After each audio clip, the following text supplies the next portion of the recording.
Salut, c'est Rebecca. Cette semaine, on parle de séries littéraires, de sagas littéraires.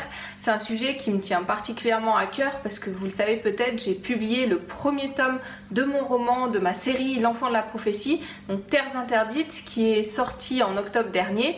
Et je suis actuellement en pleine préparation du second tome que j'espère bien sortir en septembre-octobre, voilà, à voir suivant l'avancée de la correction.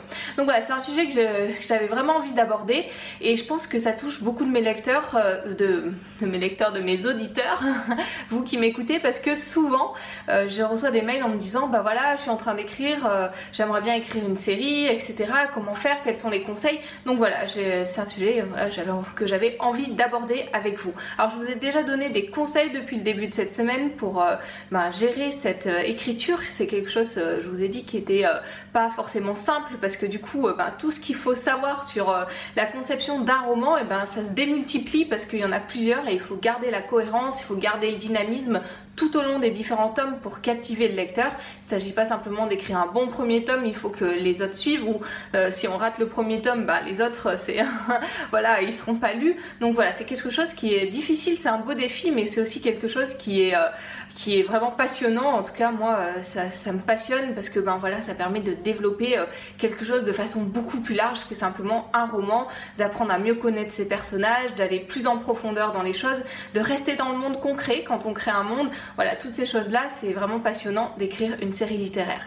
Alors pour aller plus loin, aujourd'hui je vous propose la formation de la semaine sur les séries littéraires. Alors je suis allée voir du côté de la télévision des secrets pour écrire, pour concevoir les séries que vous regardez peut-être à la télévision, et je les ai adaptées pour les remettre en fonction des séries littéraires. Et tous ces secrets, je vous les donne dans cette formation. Alors c'est une formation dans laquelle on va parler, voilà, il y aura 4 modules audio et on va parler dans un premier temps des personnages et surtout du héros. Dans le premier module, on va s'arrêter sur ce héros parce que vous en doutez peut-être si vous êtes des lecteurs ou même si vous regardez des films ou des séries, quand il y a un héros qui nous passionne, forcément on a envie de continuer la série, on a envie de le découvrir davantage, de le suivre. C'est valable pour un tome, mais c'est d'autant plus valable pour une série littéraire parce qu'il faut vraiment que votre personnage principal soit convaincant, que votre lecteur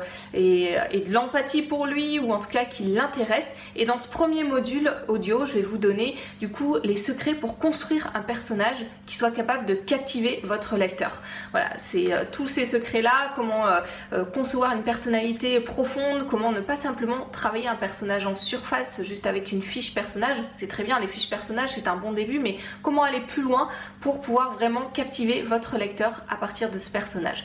Tous ces secrets sont dans le premier module de cette formation audio. Dans le deuxième module, on va voir ensemble comment concevoir un système de personnages complet.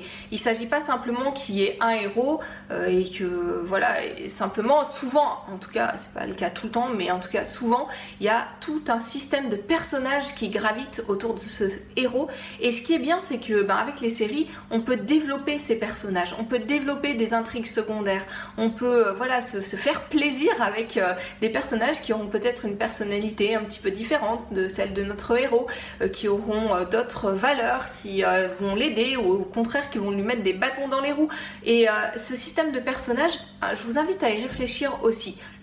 Parce qu'il ne suffit pas simplement de poser des idées comme ça sur le papier et puis de se lancer au hasard. Si vous voulez vraiment réussir, si vous voulez vous faire plaisir pour décupler votre propre plaisir mais aussi celui de votre lecteur, je vous invite vraiment à réfléchir à ce système de personnages. Comment faire des personnages différents les uns des autres, comment où trouver des idées pour tous ces personnages, comment les mettre en scène, comment gérer du coup les intrigues secondaires qui vont aussi avec ces personnages. C'est ce que je vous explique dans le deuxième module audio de cette formation. Dans un troisième temps, on va voir ensemble comment développer les lieux dans lesquels se passe votre série. C'est encore un point important. Moi je sais que c'est quelque chose qui me captive dans les romans que je lis. J'aime cette notion de voyage, de pouvoir aller dans un ailleurs. Alors c'est pas forcément un monde imaginaire, ça peut être un monde réel, mais voilà, c'est quelque chose qui est important aussi. Et parfois on sous-estime un petit peu l'impact que peuvent avoir les lieux dans la façon dont on écrit. Et je vous explique dans ce troisième module audio comment créer ces lieux pour votre série littéraire.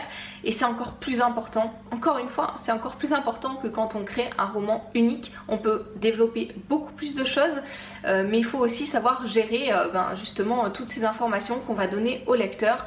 Comment créer des lieux qui soient à la fois captivant, plein de détails, mais sans en donner trop, en se laissant des portes ouvertes. Voilà, on va voir ça dans un troisième module audio. Et puis dans un quatrième module, je vais vous montrer comment bâtir le début de la trame de votre roman. Pour avoir un roman réussi, il ne faut pas simplement coller des idées les unes à côté des autres.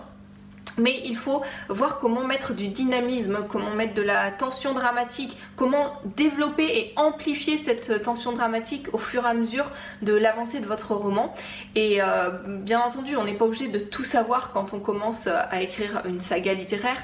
On se laisse des portes ouvertes. Moi-même, je ne sais pas encore tout jusqu'à la fin de ce qui va se passer. J'ai une idée globale, mais je ne sais pas encore tout dans le détail ce qui va se passer dans mon roman. On se laisse la place dans mes romans, pardon, puisqu'il s'agit d'une saga, d'une série littéraire, mais on se laisse cette place pour la créativité spontanée, pour chaque tome au moment où on y réfléchit, voir ce qu'on va y mettre dedans. Mais en même temps, il y a des éléments incontournables qu'il faut connaître avant de se lancer, parce que ça évite encore une fois les incohérences, les invraisemblances, et ça évite de perdre le lecteur ou de se mettre des obstacles qui sont très difficiles ensuite à surmonter. Donc je vous explique comment construire cette trame littéraire pour votre saga dans le quatrième module audio de cette formation. Alors cette formation, elle est en audio, vous l'avez compris, et elle est accompagnée d'une fiche au format PDF comme la plupart de mes formations, parce que ça permet de vous montrer quels sont les points clés de cette formation et les exercices à mettre en place pour réussir. Et je vous invite vraiment à faire ces exercices pour progresser, parce que si on ne met pas en pratique, ça ne sert à rien. Voilà, alors pour ceux qui écrivent une saga littéraire, qui ont envie d'aller plus loin que simplement coller des idées les unes aux autres, qui veulent vraiment captiver leur lecteur, cette formation, elle est encore à tarif préférentiel aujourd'hui. Allez-y, foncez, parce que le tarif augmente tous les jours. Donc voilà, il ne faut pas attendre. Vous découvrirez plein d'astuces, plein de secrets comme ceux que j'ai commencé à vous partager cette semaine et que je vais continuer à vous partager dans d'autres vidéos. Et puis d'autres choses inédites que bien entendu je ne partage pas là dans ces vidéos. Allez-y, je vous mets le lien dans la description de cette vidéo et je vous dis à très bientôt pour d'autres conseils.